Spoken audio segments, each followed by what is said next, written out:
আমরা সবাই হোয়াটসঅ্যাপে বন্ধুদের সাথে চ্যাট করে থাকি।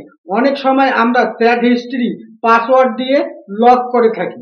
সেই পাসওয়ার্ড যদি আমরা কখনো ভুলে যাই তাহলে কি হবে? কিভাবে সমাধান করবেন? চলুন আজকে আমি আপনাদের সেই সমাধান করে দেখাবো এবং শেখাবো। ভিডিওটাকে শেয়ার দিয়ে রাখুন, পরবর্তীতে নিশ্চয়ই কাজে লাগবে। ইউটিউব থেকে দেখে থাকলে ইউটিউব চ্যানেলটাকে সাবস্ক্রাইব করে বেল বাটনটাকে অন করে দিন।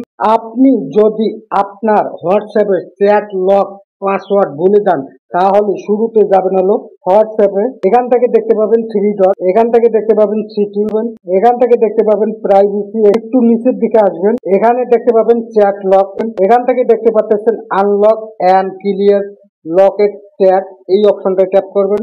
এখান থেকে দেখতে পাবেন আনলক অ্যান্ড ক্লিয়ার, এই আনলক অ্যান্ড ক্লিয়ার অপশনে ট্যাপ করলে আপনার আগের যে পাসওয়ার্ড আপনি ভুলে গেছেন সেটা ডিলিট হয়ে যাবে এবং আপনি নতুন করে আপনার হোয়াটসঅ্যাপ চ্যাটে পাসওয়ার্ড অ্যাড করতে পারবেন।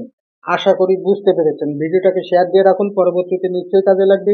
ইউটিউব থেকে দেখে থাকলে ইউটিউব চ্যানেলটাকে সাবস্ক্রাইব করে বেল বাটনটাকে অন করে দিন। অবশ্যই একটা লাইক দিতে ভুলবেন না। ধন্যবাদ।